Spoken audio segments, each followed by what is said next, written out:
তো শিং মাছের তরকারির জন্য মশলাটা ভালোভাবে যে কষায় নিতেছি। আর শিং মাছ দেখা যাচ্ছে ভেজে রান্না করলে ভালো লাগে না, যেহেতু টাটকা শিং একটু কষিয়ে তুলে রাখবো। তারপর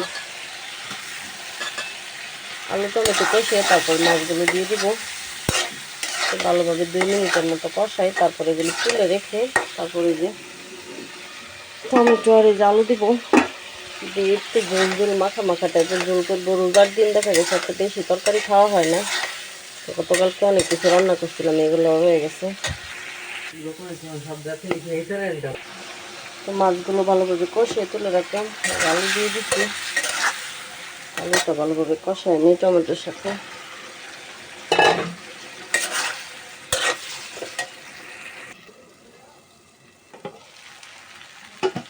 তো আলু আর টমেটো ভালোভাবে কষায় নিচ্ছি। আর এখন ঝোল দিয়ে দিব মাছ দিয়ে।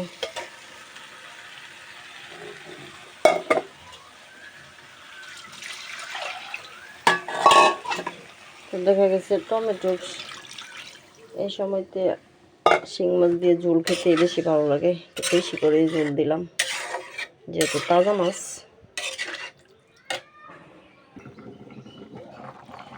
তো তরকারিটা হয়ে গেছে, আর এখন ধনিয়া পাতা দিয়ে দেই বেশি করে, সবুজ সবুজ একদম ফ্রেশ টাটকা ধনিয়া পাতা।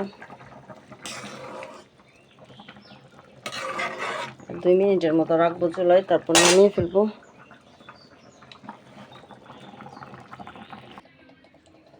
তো তরকারি হয়ে গেছে, আলু টমেটো দিয়ে পাতলা পাতলা একটা ঝোল, আর ধনিয়া পাতা থেকে সুন্দর একটা ফ্লেভার বের হচ্ছে।